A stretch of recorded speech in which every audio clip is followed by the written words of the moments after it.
Hey students, welcome back to Magna Brains. आज हम क्या पढ़ने वाले हैं? आज हम पढ़ने वाले हैं इवोल्यूशन बाय स्टेजेस। ठीक है, इसे पढ़ने से पहले जो कोई भी आज नया जुड़ा है उसको मैं बता दूं, मैं हूं Shipra Tiwari. So let's start with our video कि आज हमको पढ़ना है evolution by stages. Okay, last class में हम लोगों ने ट्रेसिंग ऑफ इवोल्यूशनरी रिलेशनशिप, हमने वो सारी चीज़ें पढ़ ली थी कि किस किस तरीके से हमें पता लगा सकते हैं कि we are related to our ancestor. हमने पढ़ा होमोलॉगस ऑर्गन, हमने पढ़ा एनालॉगस ऑर्गन, हमने पढ़ा अपना वेस्टिजियल ऑर्गन, हमने पढ़ा फॉसिल्स। ये सारी चीज़ें हम लोगों ने पढ़ी।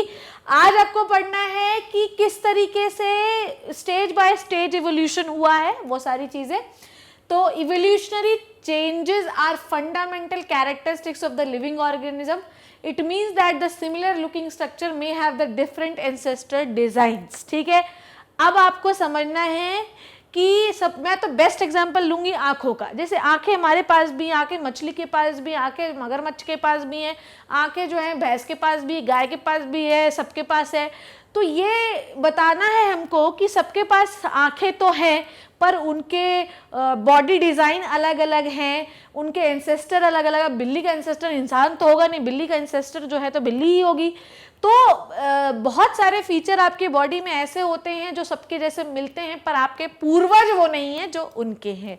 तो हमें ये पता लगाना है कि किस तरीके से इवोल्यूशन होता है स्टेज बाय स्टेज, और हर किसी में इवोल्यूशनरी चेंजेस होते ही रहते हैं, जिससे वो एक जब नए स्पीशीज में जाता है तो थोड़े कैरेक्टर पिछले वाले से मिलेंगे पर थोड़े डिफरेंट भी रहेंगे। ठीक है, नाउ देखिए इवोल्यूशनरी चेंज में इसमें कुछ इंसान बने हैं, हाथी बना है, रैबिट बना है, यूग्लिना बना है, फ्लैटवर्म बने हैं।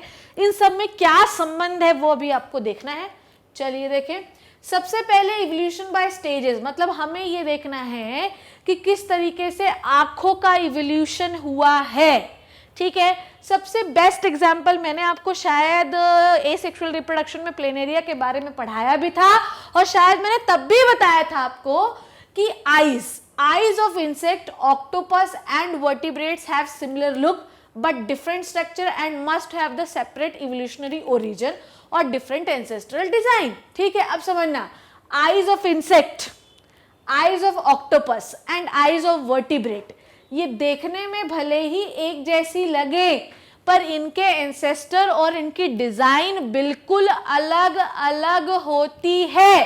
जैसे ऑक्टोपस एक बार में 1000 से ज्यादा चीजें देख सकता है पर कुछ भी क्लियर नहीं होती। जैसे कि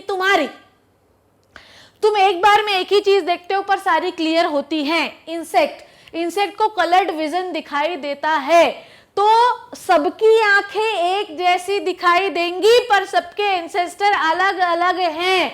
जो ये बताते हैं हम लोगों को, क्या बताते हैं?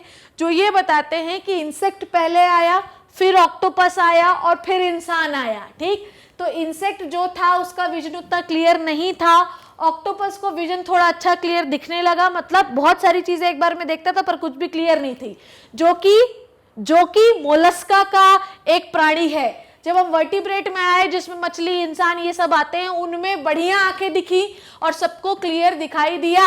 It means this is the evolution by stages. First organism which is found into your environment will be less developed, और जैसे जैसे आप आगे बढ़ते जाएंगे वैसे वैसे आपके कैरेक्टर्स में मॉडिफिकेशन होता जाएगा, और जैसे जैसे मॉडिफिकेशन होता जाएगा वैसे वैसे we will more evolved and more advance and more tremendous characteristics we have. Okay, तो वर्टिब्रेट की आंखें कितनी अच्छी रहती हैं, ऑक्टोपस को मल्टीपल विजन दिखाई देता, मतलब एक बार में बहुत सारी चीजें, इंसेक्ट को कलर वाला दिखाई देता है, बहुत सारे कलर देख सकते हैं वो। ठीक है, तो ये जो होते हैं सिमिलर लुक के दिखाई देते हैं बट इनका स्ट्रक्चर डिफरेंट होता है। ऑक्टोपस की आंखें अलग दिखाई देंगी, तुम्हारे आंखें अलग दिखाई देंगी, इंसेक्ट की आंखें अलग दिखाई देंगी, और इनका अलग अलग इवोल्यूशनरी ओरिजिन भी है। इंसेक्ट का ओरिजिन अलग है, ऑक्टोपस का ओरिजिन अलग है, और तुम्हारा ओरिजिन भी अलग है। ठीक है, जैसे कि प्लेनेरिया में भी एक आई स्पॉट होता है। सबसे पहले क्या आता है? ऑर्थ्रोपोडा मतलब इंसेक्ट है, फिर क्या आता है? मोलस्का मतलब ऑक्टोपस है, फिर आए वर्टिब्रेट जैसे कि हम लोग। वैसे ही एक आई स्पॉट किसके पास होता है? प्लेनेरिया के पास। किसके पास होता है? प्लेनेरिया के पास। प्लेनेरिया का ये जो आई स्पॉट है जो हमें बताता है कि जब भविष्य में हम लोग चलेंगे ना, मतलब चल चुके हैं, अब नहीं जाएंगे, ठीक है।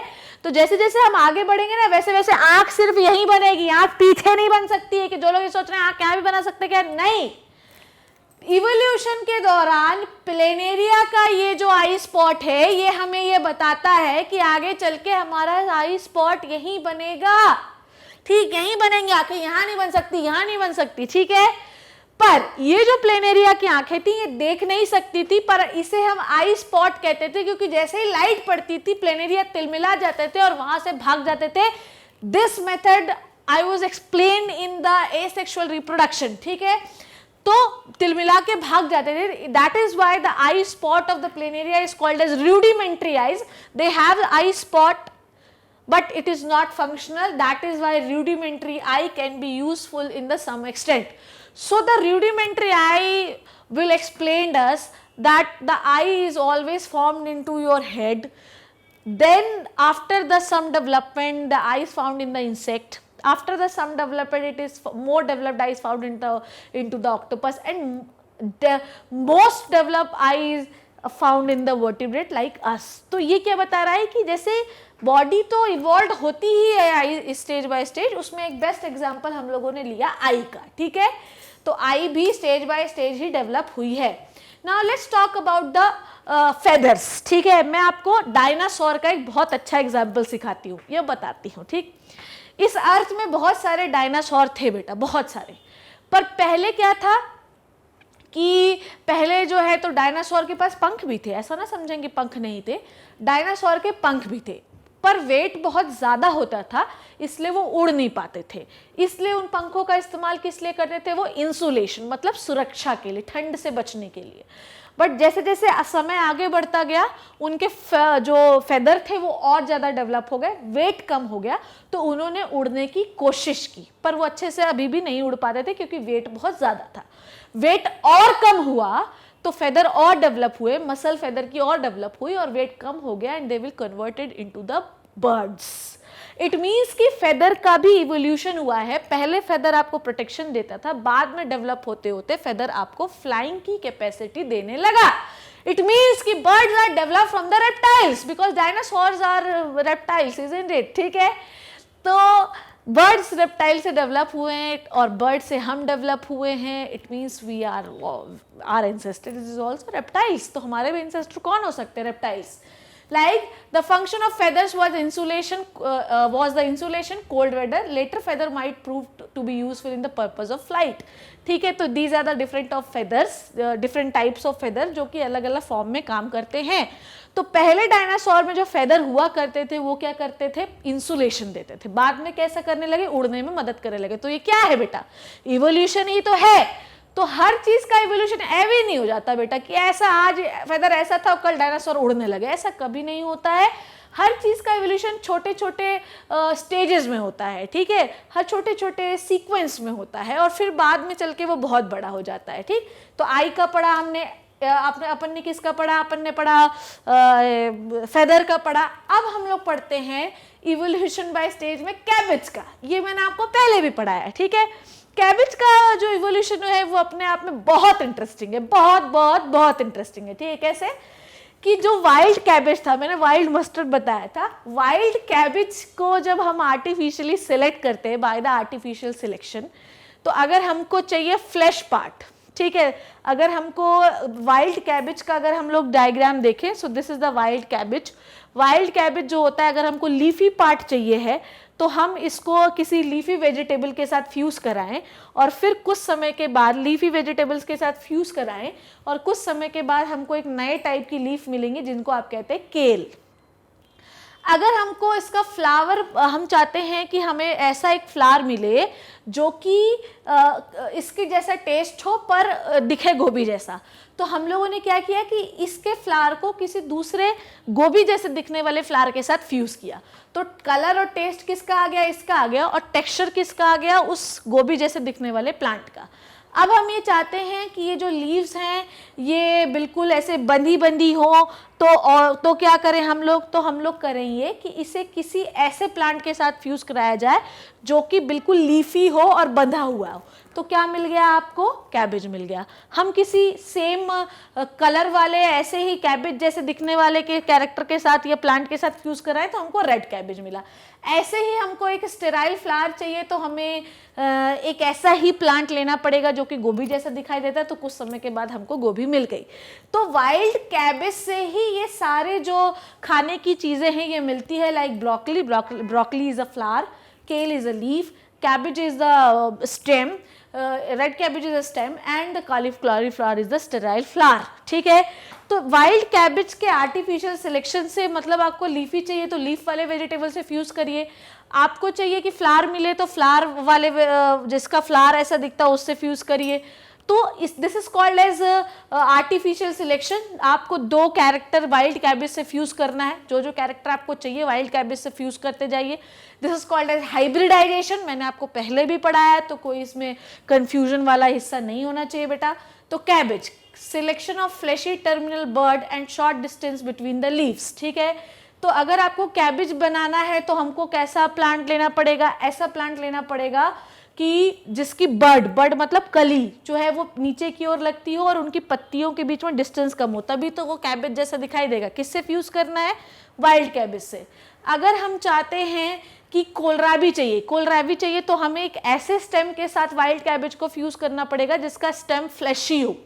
क्या हो फ्लैशी, मतलब ऐसा टर्निप जैसा दिखता हो। इवन मैं तो कहती हूँ एक बार अपन को करके देखना भी चाहिए कि अगर हम किसी टर्निप को किसी वाइल्ड कैबेज से फ्यूज करें तो मे भी हमको कोलराबी मिल जाए। कोलराबी इज अ गांठ गोभी जो कि मार्केट में मिलती है। केल, selection of large size leaf so it is the leafy vegetable. हमको वाइल्ड कैबेज के साथ किसी लीफी वेजिटेबल को फ्यूज करना है तो लीफी वेजिटेबल में जो है वाइल्ड कैबेज का टेस्ट आ जाएगा एंड उसे आप कहते हैं केल। ब्रोकली, अगर हमें किसी ऐसे लीफी साइज, देखिए selection for leafy size and arrested flower development, हमें ब्रोकली जैसे दिखने वाले किसी फ्लावरी वेजिटेबल को फ्यूज करना है मस्टर्ड वाइल्ड कैबेज के साथ तो हमें मिल जाएगी ब्रोकली। ठीक है, ऐसे ही फ्लावर, ऐसे ही किसी फ्लैशी स्टेराइल फ्लावर को हमें सिलेक्ट करना है और उससे फ्यूज करना है हमें वाइल्ड कैबेज के साथ तो हमें कॉलीफ्लावर मिल जाएगी। तो कुल मिला के this is the evolution by stages. ठीक, आपने अलग अलग कैरेक्टर्स को वाइल्ड कैबेज के साथ फ्यूज कराया तो आपको ये सारे कैरेक्टर मिले and this is the evolution by stages. हम वाइल्ड कैबेज से ऐसा नहीं हुआ कि ये सब अपने आप पैदा होकर निकले, हमें ये कराना पड़ा। This is called as artificial selection. Artificial selection से भी बेटा हमें इवोल्यूशन पता चलता है। ये बताता है कि एक पत्ती से बहुत सारी चीज़ें डेवलप होती हैं और स्टेप बाय स्टेप होती हैं। तो इस तरीके से हमें इवोल्यूशन बाय स्टेजेस जो होते हैं वो पता चलते हैं। तो हमने क्या क्या सीखा इवोल्यूशन बाय स्टेज में? हमने सीखा आई का डेवलपमेंट कैसे होता है, फिर हमने सीखा फेदर का डेवलपमेंट कैसा होता है, और फिर हमने सीखा कि कैबेज किस तरीके से डेवलप हुआ डिफरेंट फॉर्म में। तो इस तरीके से इस पार्ट में हम लोगों ने ये सीखा कि इवोल्यूशन अचानक नहीं होता, स्टेप बाय स्टेप होता है। इवोल्यूशन को ट्रेस कैसे करेंगे वो मैंने आपको पढ़ाया। इवोल्यूशन स्टेज बाय स्टेज होता है, ये मैंने आपको पढ़ाया। तो this is the second last part of this chapter. In the next class we will deal with the last topic which is the human evolution in the heredity and evolution. I hope you understand these topics. These are very easy. आप बार बार इनको देखिए, जब आप बार बार इनको देखेंगे ना तो आपको मजा आएगा, आपका इंटरेस्ट डेवलप होगा। जो लोग ये समझते हैं कि बायोलॉजी एक बहुत ही बोरिंग और घटिया सब्जेक्ट है, बेटा ऐसा बिल्कुल भी नहीं है। अगर आप बार बार देखेंगे ना तो start developing the sense of the interest. ये सेरिब्रम होता है, ये बहुत होशियार होता है, तो इंटरेस्ट डेवलप होने लगेगा। क्या पता कि आज जो लोग ये कह रहे हैं मज़ा नहीं आ रहा, हो सकता है 6 महीने बाद वो 11th क्लास की बायोलॉजी ही ले ले सब्जेक्ट में। ठीक है, तो प्लीज़ इसे लेक्चर को एंजॉय करिए, कभी भी इसको बोरिंग मत समझिए, बार बार देखिए, सीखिए। सो नेक्स्ट क्लास में मैं आपको सिखाऊंगी ह्यूमन में किस तरीके से इवोल्यूशन हुआ। तब तक स्टे ट्यून्ड, स्टे सेफ और बी इन द होम। ठीक है, थैंक यू सो मच।